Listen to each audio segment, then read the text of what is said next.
નમસ્કાર મિત્રો, સનાતન ફરજ ચેનલમાં આપનું સ્વાગત છે. આજે અમે તમને ગિરનારની પવિત્ર ભૂમિ નવનાથ 84 સીધો 64 જોગણીઓ જેના બેસણા છે એ ગિરનાર ઉપર અમે તમને લઈ જઈએ છીએ. ગિરનારમાં એક પવિત્ર જગ્યા છે, શાંતિદાયક છે અને સાધના માટે બહુ જ ઉપયોગી છે.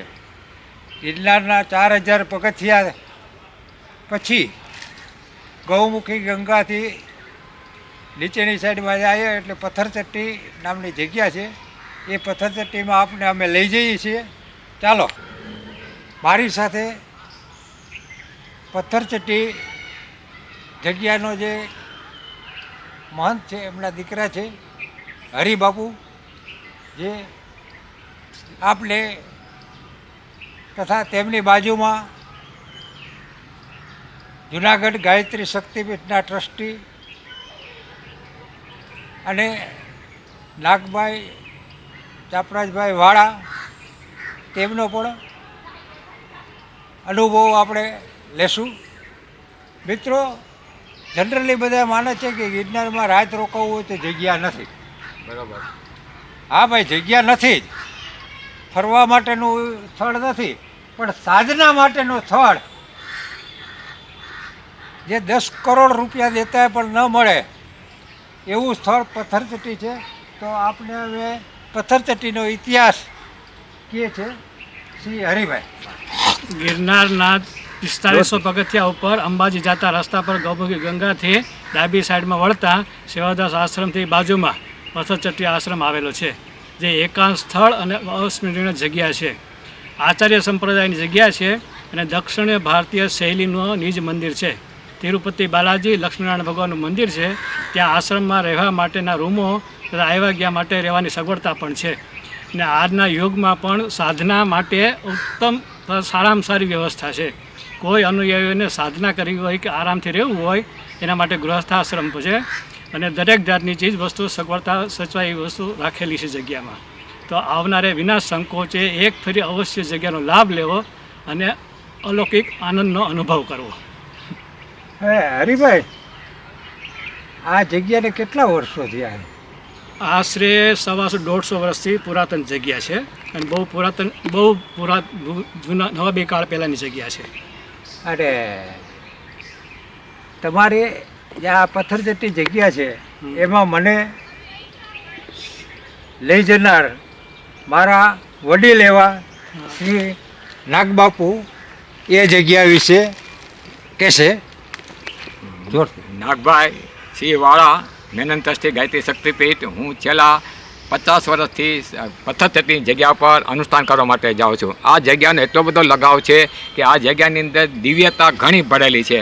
જેમ હરિભાઈએ મંત્રીએ આપણને જે પરિચય આપ્યો કે 150-200 વર્ષ પહેલાંની છે, જે નરહરી સ્વામી આજથી 150 વર્ષ પહેલાં ગિરનાર પર જ્યારે સાધના માટે આવેલા ત્યારે આ જગ્યા પર જોઈને એને એક ચમત્કાર થયો કે આ જગ્યામાં કંઈક દેવત્વ છે. ત્યારે એને ભગવાને એને સાક્ષાત્કાર બતાવ્યો અને લક્ષ્મીનારાયણ સ્વરૂપે એને દર્શન આપ્યા અને પછી પોતે પથ્થર તાટી અને પોતે યોગ ક્રિયાની અંદર આગળ વધ્યા. અને આ ક્રિયાને હિસાબે નવાબ સરકારે પણ એને પ્રોત્સાહિત કરીને આ જગ્યા પણ એને સાધના અને લોકોને ઉપયોગી માટે પણ આપવામાં આવેલી છે.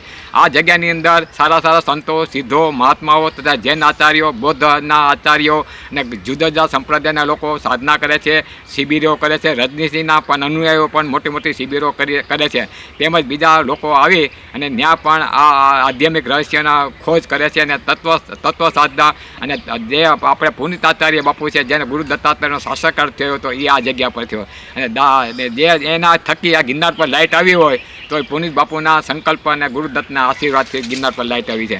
આનું રહસ્ય તો ઘણું છે. કોઈ દી પાણી ખૂટતું નથી. એક કુદરતી ખૂબી છે. જ્યાં કોઈ સંતો સાધકો રહેતા હોય ને પહેલાં પાણીની જરૂર છે, તો આ પાણી અખિલત એવું દિવ્ય પાણી આવે છે કે માણસની સાધના ચેતનાને આગળ વધારે છે અને આરોગ્ય પણ વધારે છે.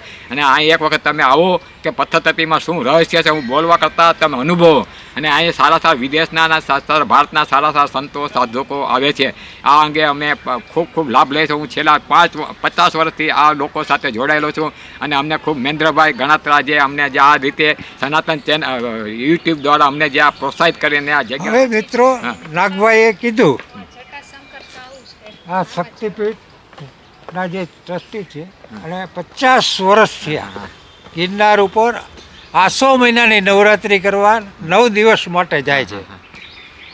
આ વખતે આસો મહિનાની નવરાત્રિ કરવા હું પણ જવાનો છું. મેં 8-10 તો નવરાત્રિ ત્યાં કરી છે, પણ નાગભાઈનું સાનિધ્ય, હરિબાપુનું સાનિધ્ય અને એ સાનિધ્યનો લાભ મેં લેવા માટે આપ જો ત્યાં શું સગવડતા છે એ હું હવે હરિબાપુ આપણે પહેલાં તો મારા ખ્યાલ પ્રમાણે ત્યાં 101 માણસો ટેસ્ટથી રહી શકતા હા અને સાધના કરતા. હું 17-18 વર્ષ પહેલાં આવ્યો હતી. હા અત્યારે ત્યાં જે સગવડતા છે એ કેટલી છે? છે સગવડતા છે અને આરામથી 5-7 ફેમિલી અલગ અલગ રહી શકે અને અનુષ્ઠાન કરી શકે એટલી કુટિયા છે ત્યાં. એટલે 50-60 હા, પછી નાવા ધો પાણીની કોઈ સગવડતા? લેટ્રિન બાથરૂમ છે, સંડાસ પાણીના ટાંકા છે, કુદરતી અવિરત ઝરણું આવે છે, કુદરતી પાણીની આવક છે.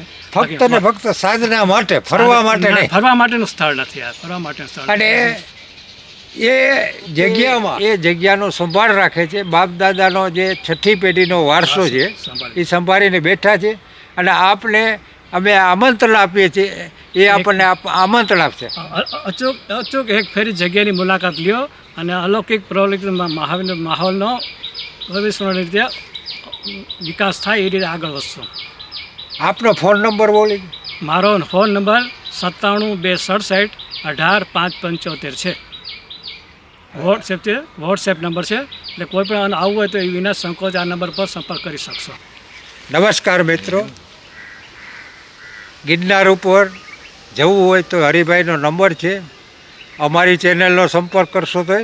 અને આ આસોની નવરાત્રિ ગિરનાર ઉપર હું પણ જવાનો છું. નાગબાપુ તો હોય જ છે.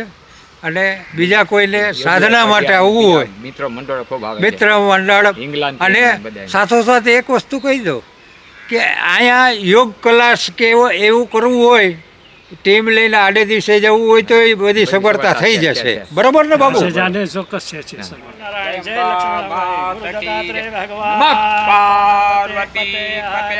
ચાલુ જ રાખે. વિડીયોનું શૂટિંગ કરનાર મારા મને ફોટોગ્રાફીનો શીખવાડનાર અમુભાઈ કુકડિયા છે. અમુભાઈ તમે આવવાના ને આસોની નવરાત્રિ? ચોક્કસ ચોક્કસ. અનુષ્ઠાન કરો.